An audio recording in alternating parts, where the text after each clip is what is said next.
Vamos a iniciar entonces con las generalidades. ¿A qué nosotros denominamos lípidos? Los lípidos son las otras macromoléculas importantes que completan junto con las proteínas y los carbohidratos que ya hemos visto en las sesiones pasadas.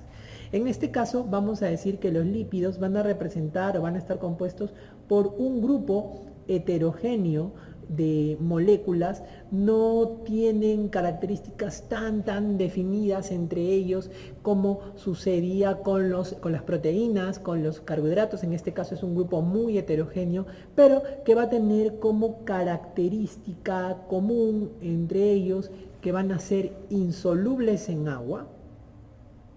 Son insolubles en agua, pero van a ser solubles en disolventes orgánicos. Esa es la característica que va a unir a los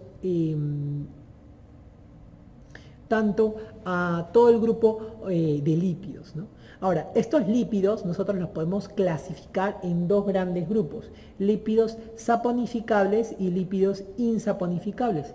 ¿Cuál es la diferencia entre uno u otro? En los lípidos saponificables vamos a tener que estos lípidos saponificables van a tener dentro de su estructura ácidos grasos. En cambio, los lípidos insaponificables no tienen ácidos grasos. Y además de eso vamos a encontrar que se denominan saponificables porque estos lípidos que tienen ácidos grasos van a poder formar jabones al contacto con bases, mientras que los insaponificables, al no tener ácidos grasos, pues no van a formar jabones. Entonces esa es la diferencia básicamente en cuanto a la clasificación de los lípidos. ¿Cuáles son los lípidos saponificables? Los lípidos saponificables que contienen ácidos grasos dentro de su estructura van a poder clasificarse como lípidos simples, que son neutros, o lípidos complejos, que son polares. Dentro de los lípidos simples o neutros vamos a tener dos grupos: los glicéridos, que básicamente los glicéridos van a estar formados ¿por qué? Por la unión de uno o más ácidos grasos con un alcohol, que en este caso el alcohol es el glicerol, y van a incluir aceites y grasas. Y luego vamos a tener los céridos, que van a estar formados por un ácido graso más alcoholes de gran tamaño. Habíamos visto nosotros por ahí en la clase de carbohidratos que el glicerol va a ser derivado de una modificación que vamos a hacer a un carbohidrato, ¿no? En este caso es un alcohol, y este alcohol, este glicerol, va a ser un alcohol que va a tener en su estructura 3 carbonos. En cambio, los alcoholes que van a conformar parte de los céridos van a ser alcoholes de un número mucho más grande de carbonos. Entonces la diferencia básicamente entre glicéridos y céridos es la diferencia en el alcohol. En el glicérido está el glicerol, y en cambio en los céridos es un alcohol de mucho mayor tamaño.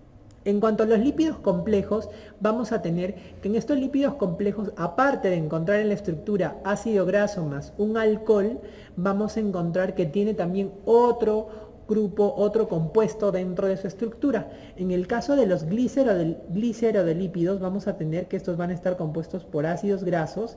El alcohol también va a ser el glicerol, y a esta unión de ácidos grasos con glicerol puede añadirse un grupo fosfato, o puede unirse un glúcido, de tal manera que los gliceridolípidos pueden ser fosfogliceridolípidos o glucogliceridolípidos, dependiendo si en su estructura tienen fosfato o tienen un glúcido. En el caso de los esfingolípidos también van a estar formados por ácidos grasos, pero en este caso no tienen glicerol, sino que en este caso tienen otro alcohol, que es la esfingosina. Y de la misma manera como sucedía con los gliceridolípidos, en este caso también pueden estar unidos a otros componentes como fosfato o como glúcidos, formando pues distintos tipos, como por ejemplo esfingomielinas, cerebrósidos o gangliósidos. En el caso de los lípidos insaponificables que no tienen ácidos grasos, vamos a tener en primer lugar a los isoprenoides.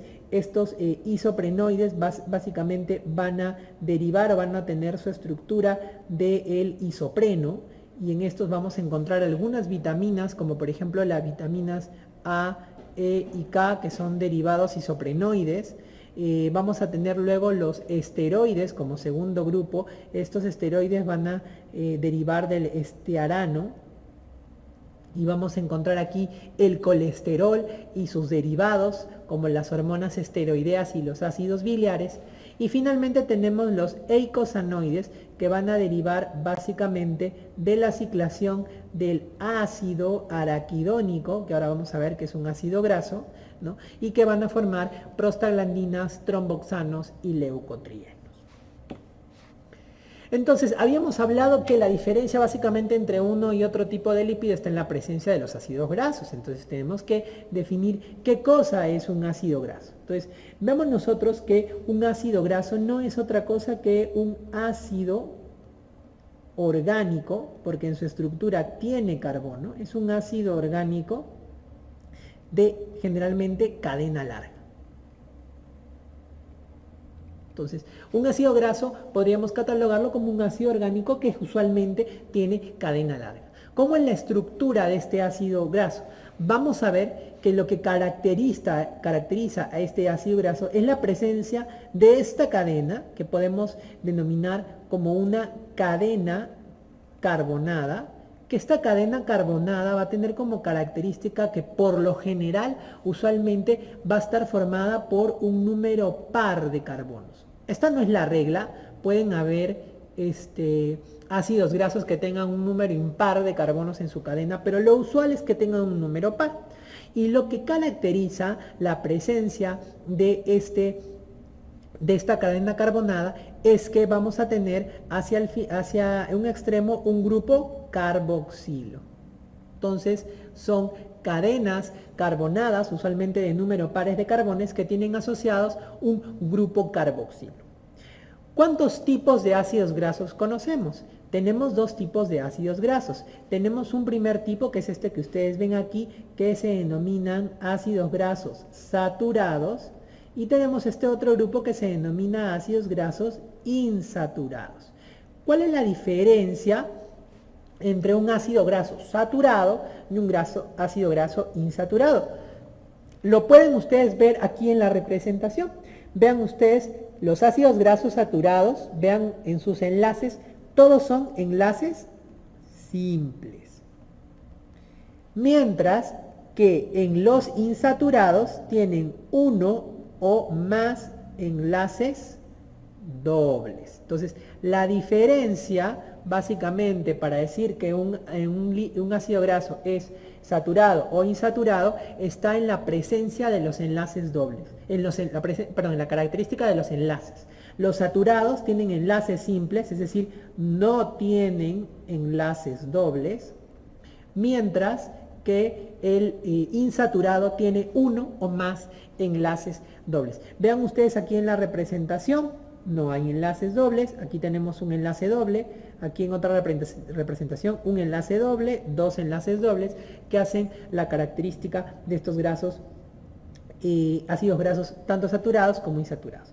Los ácidos grasos saturados, al no tener enlaces dobles, todos ser enlaces simples, son ácidos grasos que son muy flexibles y generalmente van a ser sólidos a temperatura ambiente, mientras que los ácidos grasos insaturados, que tienen enlaces dobles en su cadena, vamos a tener que son ácidos grasos que son rígidos, ¿ya? Y que usualmente van a ser aceites a temperatura ambiente. Entonces vean ustedes la diferencia entre uno y otro. Y básicamente la diferencia o la característica de ser flexibles o rígidos es que presencia de estos enlaces dobles es lo que le hace darle esa característica de rigidez al ácido graso, ¿no? Dentro de los ácidos grasos saturados pueden ser clasificados por el número de carbonos que se encuentran en la cadena de estos ácidos grasos. Vamos a ver que los ácidos grasos de cadena corta son aquellos que tienen entre 2 a 4 carbonos en su cadena carbonada. Aquí tenemos, por ejemplo, al ácido butírico, que está compuesto por 4 carbonos. Ácidos grasos de cadena media que van entre 6 a 10 carbonos dentro de su estructura, donde vamos a tener como ejemplos al ácido caproico que tiene 6 carbonos y al ácido cáprico que tiene 10 carbonos. Y los ácidos grasos de cadena larga, que por lo general son aquellos que tienen 12 o más carbonos dentro de su cadena. Vamos a tener al ácido láurico, por ejemplo, que tiene 12 carbonos, al mirístico que tiene 14, al palmítico que tiene 16 y al estiárico que tiene 18. Dentro de estos, uno que es muy importante y que siempre vamos a mencionar es el ácido palmítico, que es el ácido graso de cadena larga más importante y el que también se va a sintetizar, el que vamos a tomar como ejemplo cuando hablemos de síntesis y degradación de los ácidos grasos. Ahora, dentro de estos ácidos grasos saturados hay que tener en cuenta que los ácidos grasos saturados están presentes en nuestra dieta y los que más vamos a encontrar son los ácidos grasos de cadena larga. Estos son los más abundantes dentro de los ácidos grasos saturados en la dieta, los ácidos grasos de cadena larga, sobre todo el ácido palmítico y el ácido esteárico, que tienen respectivamente 16 y 18 carbonos, y generalmente se van a localizar, sobre todo van a ser de origen animal, los ácidos grasos saturados. Tanto los productos propiamente animales como sus derivados van a ser ricos generalmente en ácidos grasos saturados. El otro grupo vendrían a ser los ácidos grasos insaturados. En este caso, los ácidos grasos insaturados, dependiendo del número de dobles enlaces que hayan en su cadena, vamos a poder clasificarlos como monoinsaturados y poliinsaturados. En el caso del monoinsaturado, un solo enlace doble; en el caso del poliinsaturado, 2 o más, ¿no? Vean ustedes aquí que el caso más característico de un ácido graso monoinsaturado es este que ustedes ven aquí, que es el ácido oleico. El ácido oleico es un tipo de ácido graso monoinsaturado. Mientras que el resto de ácidos grasos insaturados representativos, como el alfa-linolénico, el eicosapentanoico, el docosahexanoico, el linoleico y el araquidónico, van a ser ácidos grasos poliinsaturados.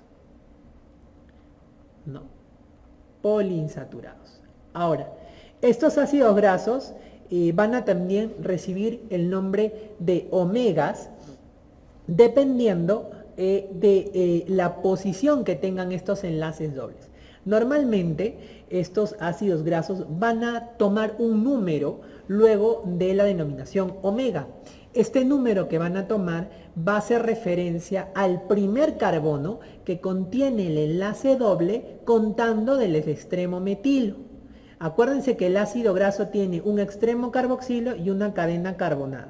El otro extremo, el extremo contrario al extremo carboxilo, es el extremo metilo. Entonces, contando a partir del extremo metilo, yo cuento el número de carbonos. Y el primer carbono en donde se produce un doble enlace es el número que va a tomar este ácido graso insaturado para recibir su nombre de omega.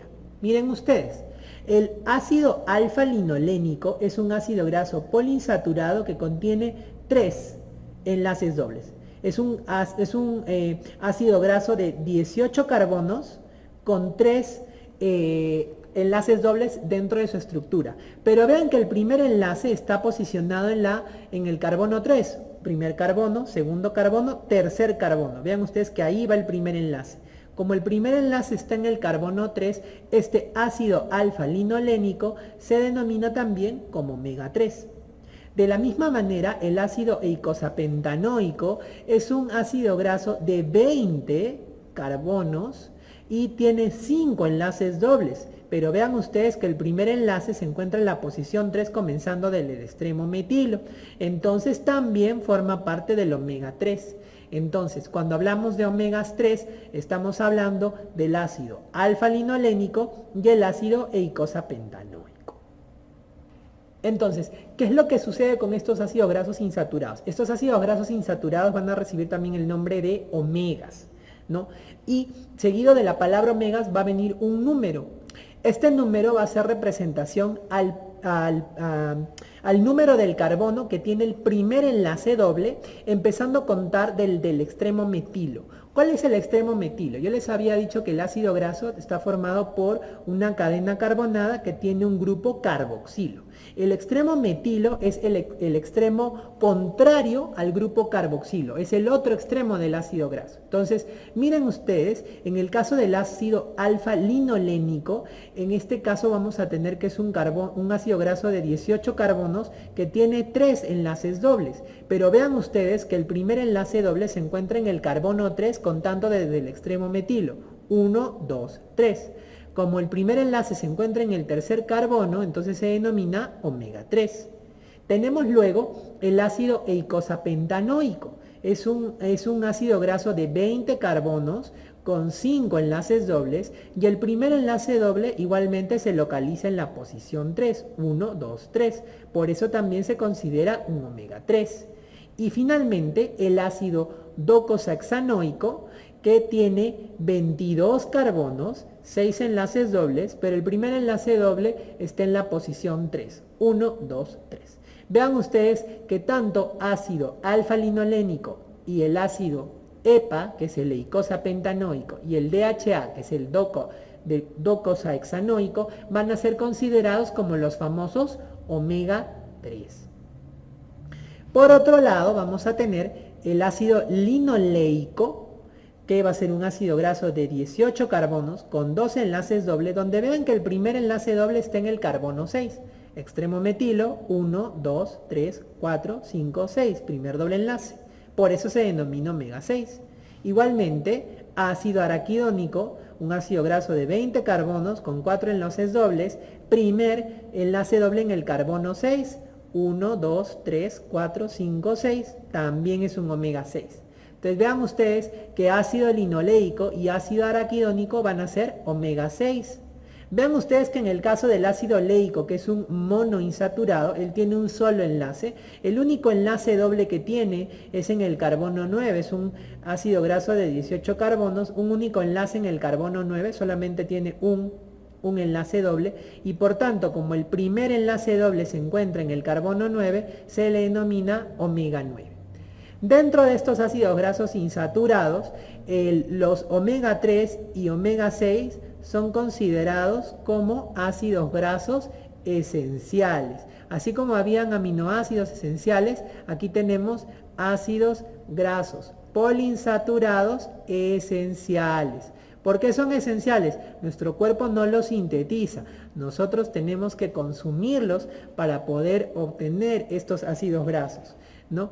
¿Y dónde se encuentran estos ácidos grasos? En el caso del omega 3 se encuentran básicamente en los pescados de color oscuro, y en el caso del omega 6 se encuentra básicamente en productos de origen vegetal, como por ejemplo vamos a encontrarlos en los frutos secos o por ejemplo en la palta.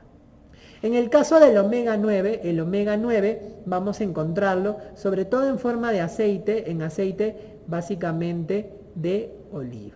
Pero el omega 9 no es un ácido graso esencial. Los ácidos grasos esenciales solamente son omega 3 y omega 6. Es decir, tenemos que consumirlos para poder obtenerlos porque no se sintetizan en nuestro organismo. Otra característica a tener en cuenta de los ácidos grasos insaturados es que la posición en la que se encuentra el doble enlace puede ser en una posición cis o en una posición trans. Vean ustedes que la mayoría de los ácidos grasos insaturados que se encuentran en la naturaleza, ¿no?, de forma natural, van a ser ácidos grasos de tipo cis, como por ejemplo el ácido leico. Los ácidos grasos trans, ¿no?, como el ácido elaídico, son generalmente ácidos grasos que son formados o que se encuentran dentro de los productos ultraprocesados, procesados y ultraprocesados, ¿no? Donde ha habido una industrialización de los alimentos a tal punto que se ha cambiado la posición de estos enlaces dobles en los ácidos grasos. Estos ácidos grasos trans son los responsables de los incrementos de los niveles de colesterol a niveles altos. Y básicamente los productos ultraprocesados hacen referencia, por ejemplo, a productos como por ejemplo los que se usan en la repostería, que se encuentran en ciertos productos dulces, en ciertas galletas, en ciertos productos como chantilly, etcétera, ¿no?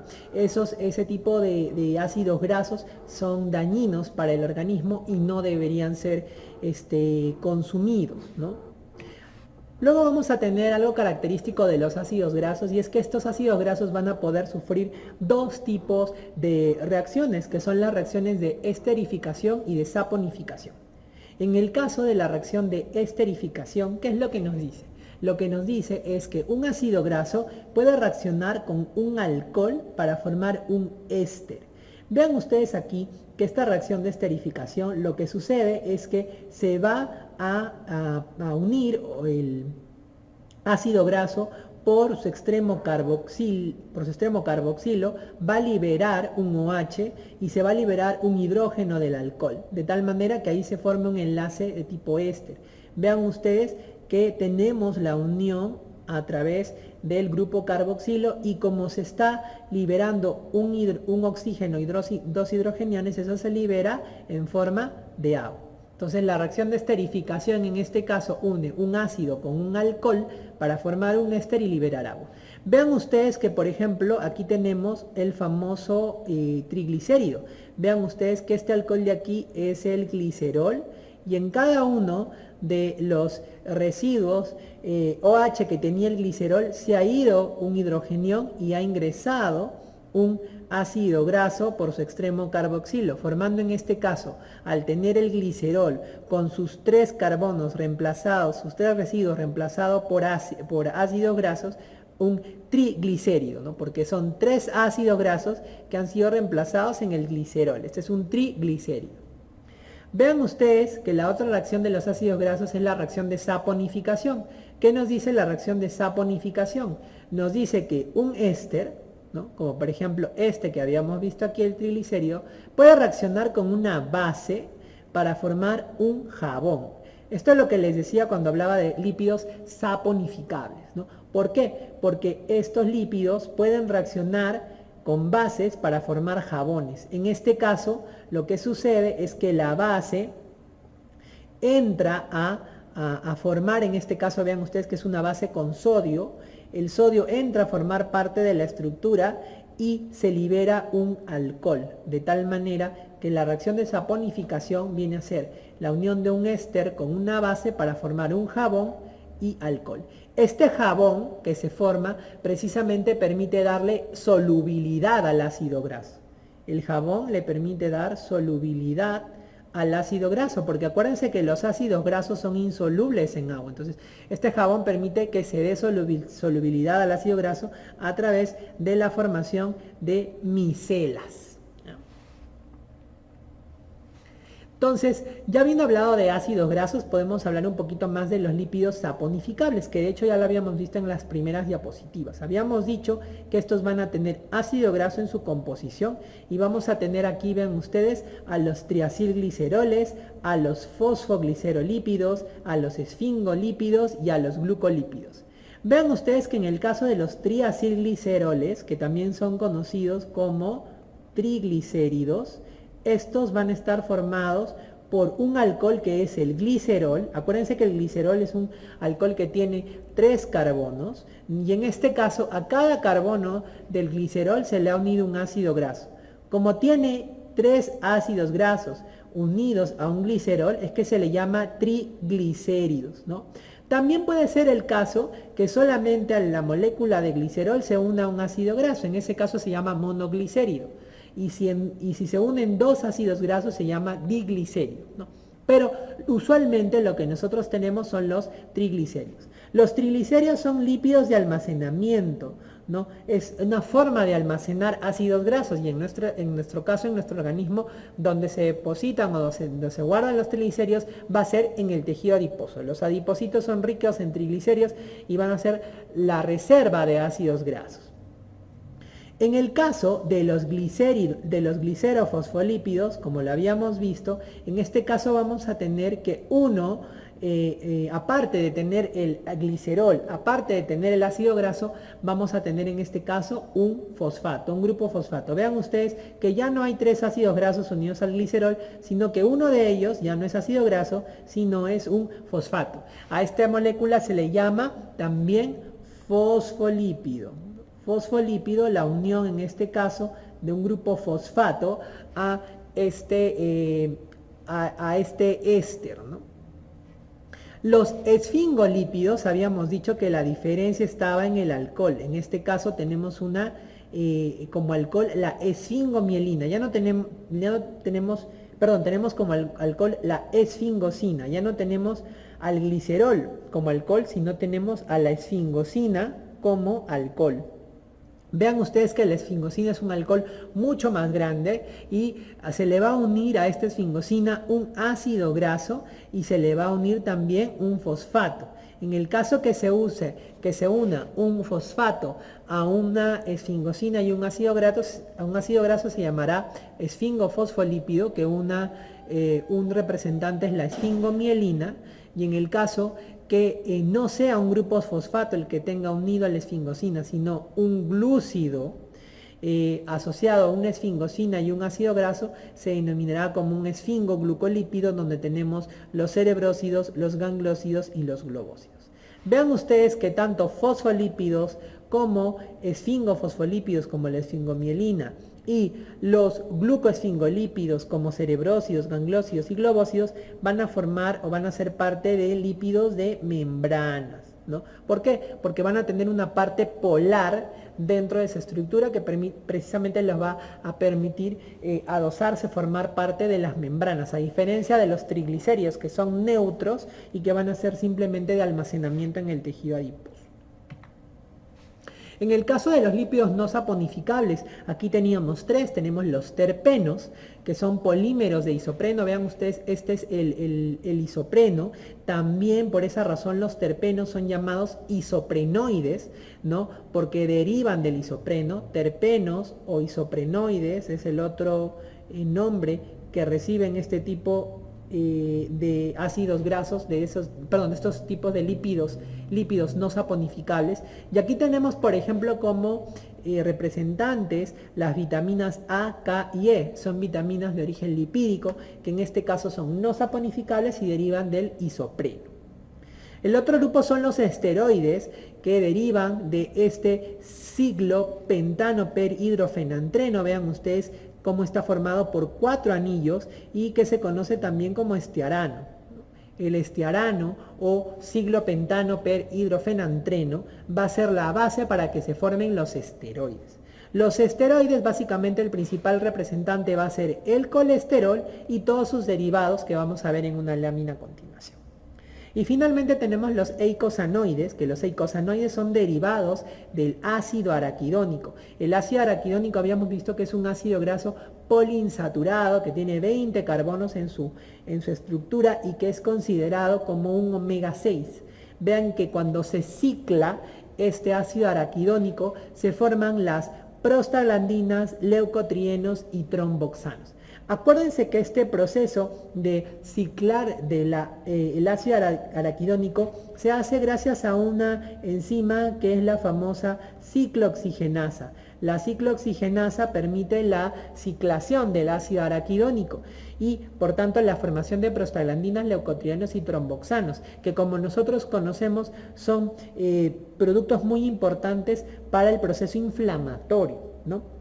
Acuérdense ustedes que los famosos AINES o antiinflamatorios no esteroideos son fármacos que inhiben a esta enzima que es la ciclooxigenasa, de tal manera que no se forman prostaglandinas y tromboxanos, que van a ser los responsables de los fenómenos inflamatorios, disminuyendo o controlando el proceso inflamatorio.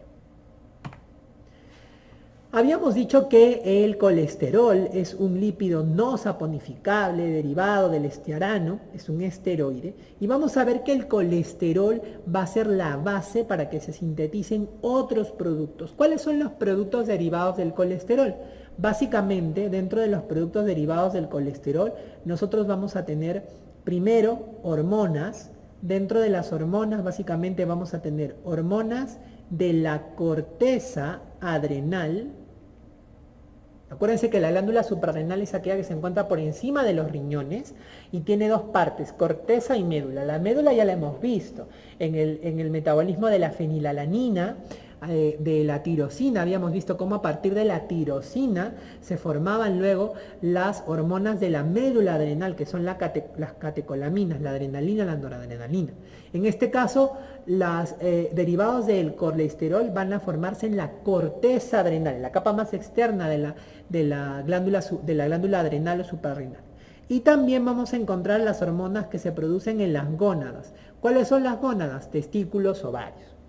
También van a ser derivados del colesterol la vitamina D y las sales biliares.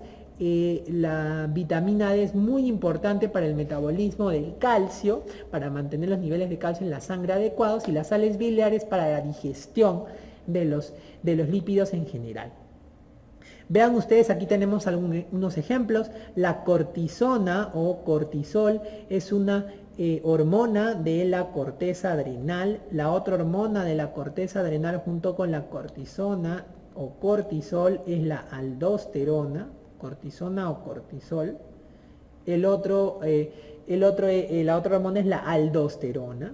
Y vemos que en las gónadas vamos a tener progesterona, vamos a tener estrógenos también, con el estradiol a la cabeza, y testosterona. Acuérdense que testosterona se encuentra en mayor concentración en los varones y progesterona y estrógenos en las mujeres, ¿no? Entonces vemos que son hormonas de naturaleza esteroidea o que derivan del colesterol.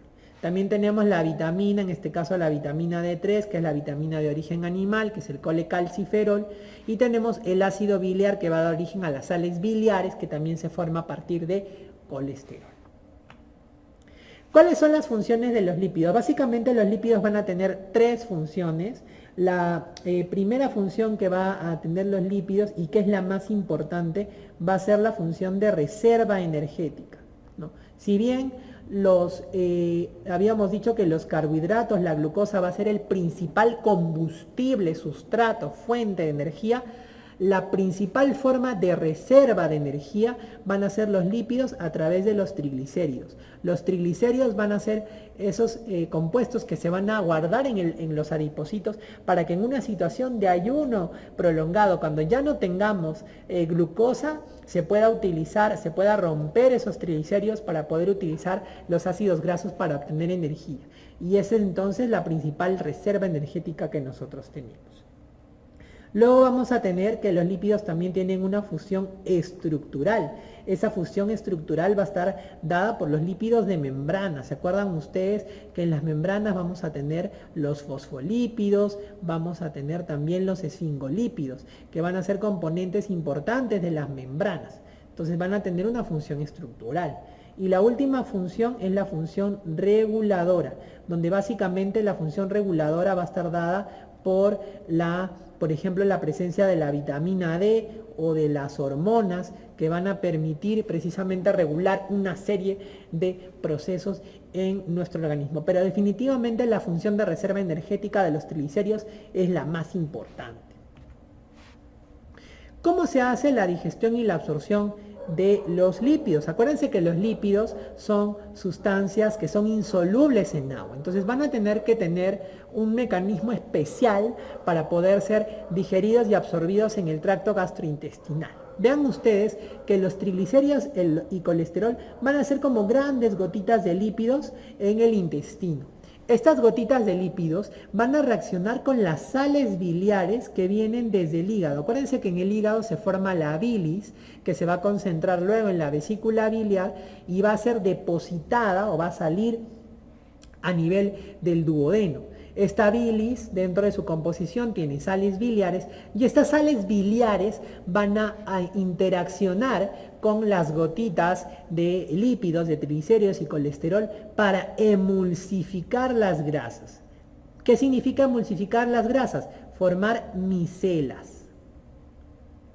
Esta formación de micelas, vean ustedes, que va a permitir pues solubilizar, por así decirlo, las gotitas de grasa, de tal manera que sobre estas micelas puedan actuar algunas enzimas que degraden a las grasas. ¿Y cuáles son estas enzimas que degradan a las grasas? Básicamente son las lipasas.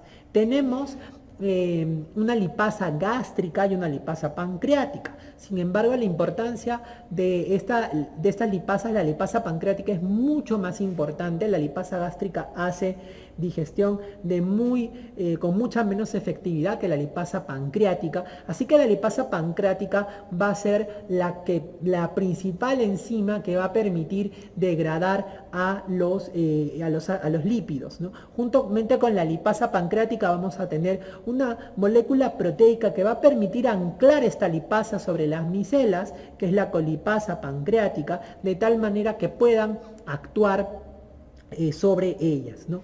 ¿Qué es lo que sucede finalmente con la acción de la lipasa y la colipasa? Que vamos a tener libres a ácidos grasos y a monoglicéridos, es decir, los triglicéridos se van a romper y vamos a tener ácidos grasos libres y vamos a tener algunas moléculas donde solo el glicerol va a estar unido a un ácido graso, es decir, un monoglicérido. Y por otro lado, también va a permitir liberar el colesterol. Tanto el colesterol, los monoglicéridos y los ácidos grasos libres van a poder ser captados, vean ustedes, por los enterocitos del intestino. Mientras que las sales biliares simplemente no, estas se van a reciclar para poder volver a ser utilizadas. Vean ustedes que en este caso la sal biliar simplemente es el vehículo, el conducto, porque me va a permitir a mí exponer, emulsificar estos lípidos para que puedan actuar las lipasas y degradarse.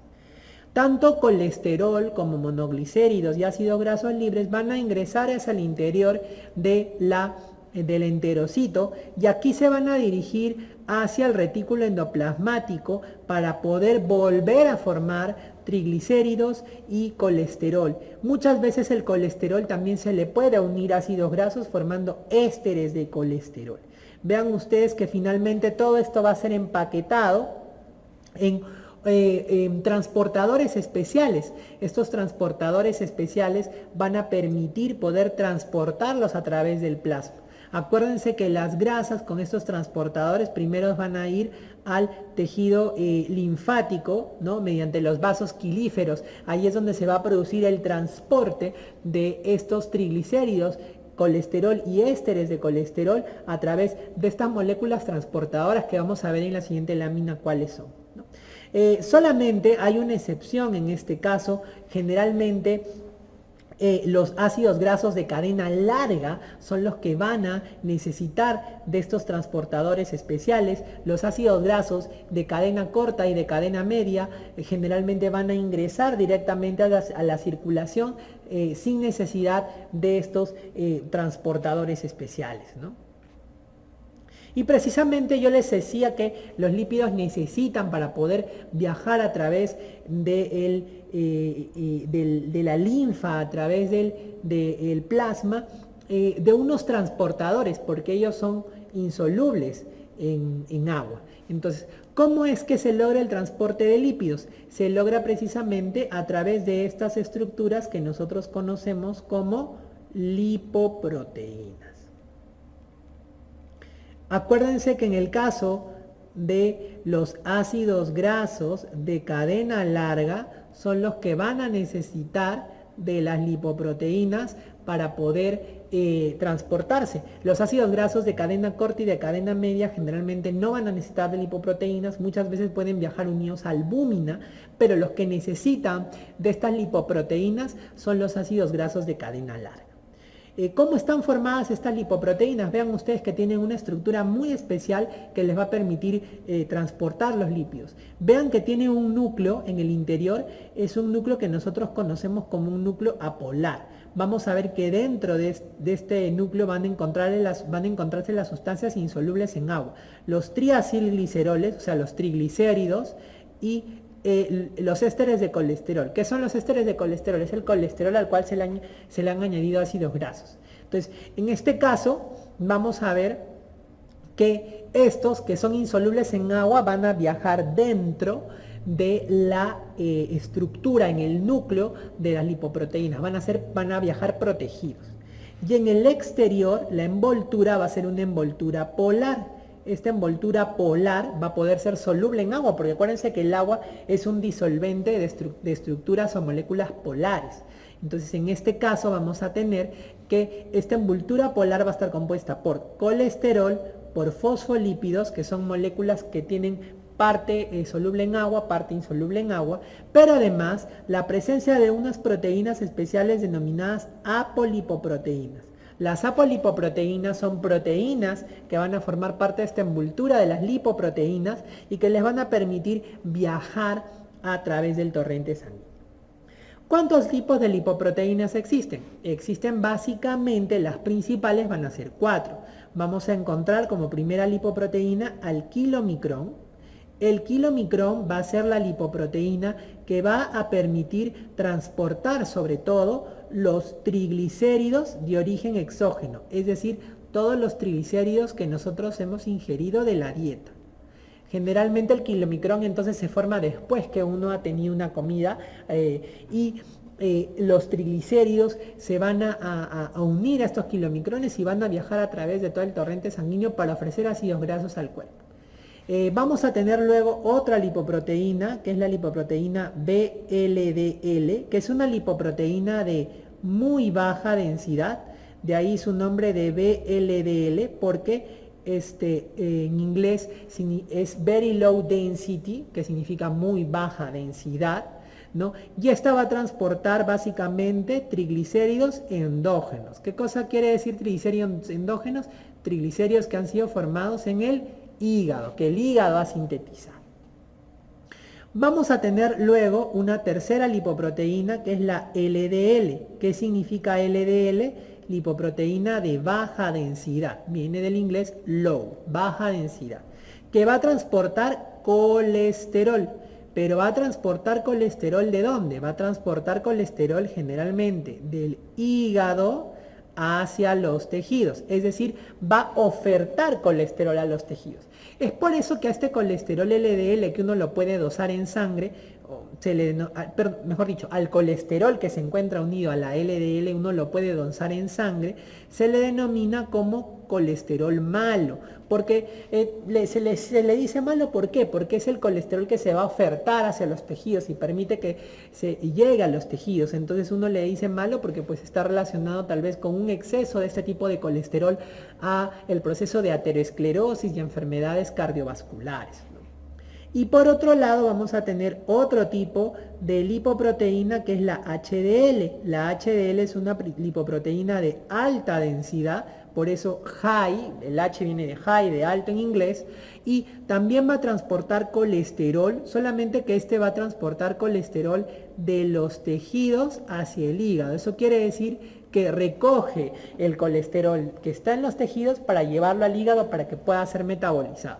Por ese motivo el colesterol que se encuentra asociado a esta lipoproteína HDL se conoce como colesterol bueno, ¿no? Porque recoge, digamos, todo el colesterol que hay en exceso en los tejidos y lo lleva al hígado para poder metabolizar, ¿no?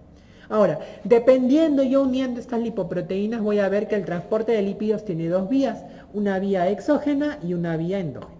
La vía exógena de las lipoproteínas básicamente va a estar dada por los lípidos que ingresan de la dieta.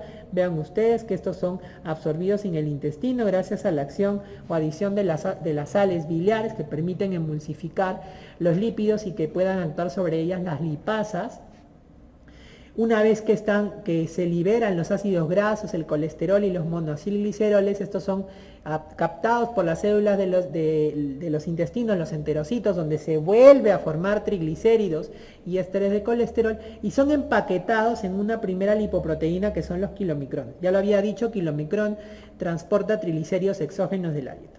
Estos kilomicrones viajan por todos los capilares hacia todos los tejidos, donde principalmente en el músculo y en el adiposo se van a permitir sacar esos ácidos grasos que tienen esta lipoproteína a través de una enzima que se llama lipoproteína lipasa. La lipoproteína lipasa que se encuentra en los capilares de músculo y adiposo rompe a los triglicéridos y empieza a sacar ácidos grasos para poder utilizarlos, ¿no? Una vez que han pasado los kilomicrones por toda la economía y le han quitado todos sus ácidos grasos, entonces queda como un remanente de kilomicrón que va a viajar hacia el hígado para poder ser sintetizado. Una característica de cada una de estas lipoproteínas es que tienen una apolipoproteína, una apolipoproteína específica que los va a caracterizar. Por ejemplo, los kilomicrones tienen como característica a la apolipoproteína ApoB48. La ApoB48 es característico y diferencia a estos kilomicrones. En el caso de la vía endógena vamos a tener aquí una primera parte de la vía endógena que es formada o que está conformada por la formación de VLDL en el hígado. Acuérdense que el hígado va a también sintetizar triglicéridos que van a ser transportados básicamente junto con el colesterol en esta kilomicrón de VLDL. El VLDL es más rico en triglicéridos que en colesterol y son triglicéridos endógenos porque son triglicéridos sintetizados en el hígado. Esta VLDL va a ser lo mismo que los kilomicrones, va a viajar a través de los capilares de los distintos tejidos, pero especialmente en músculo y tejido adiposo estos van a degradar a los triglicéridos para obtener ácidos grasos a partir de ellos a través también de la enzima lipoproteína lipasa que se encuentra en los capilares de estos órganos. Este VLDL finalmente al ceder todos sus ácidos grasos se va a convertir en una molécula que se llama remanente de VLDL que también recibe el nombre de IDL o una lipoproteína de densidad intermedia, ¿ah? Y esta IDL va a tener dos destinos, o se va al hígado para poder metabolizarse o se va a volver en una molécula rica en colesterol que es el LDL. Queda la segunda parte de la vía endógena. Vean ustedes que LDL, que va a ser más rico en colesterol, puede venir de la conversión de la IDL o ser sintetizado directamente desde el hígado como LDL. Este LDL va a ¿qué cosa? Va a permitir ofertar colesterol a todos los tejidos extrahepáticos, ¿no? Como oferta más colesterol es que al colesterol asociado a esta lipoproteína LDL que se le conoce como colesterol malo. La característica del VLDL y el LDL va a ser que ellos tienen en su formación la apoproteína ApoB100, que es lo característico de estas VLDL y LDL. De hecho, los tejidos extrahepáticos dentro de sus receptores van a tener receptores de VLDL que van a permitir actuar con esta ApoB100 para poder ser captados. Ahora, una tercera parte de la vía endógena es la vía del colesterol, de la lipoproteína HDL. La HDL, como les había comentado, lleva el colesterol de los tejidos hacia el hígado. O sea, hace la función contraria del LDL. Como lleva el colesterol en una forma contraria, a esta vía de la HDL se le ha conocido como también el transporte reverso de colesterol. Porque a diferencia de lo que hace la LDL, la HDL más bien, limpia todo el colesterol de los tejidos y los lleva hacia el hígado para poder ser metabolizados.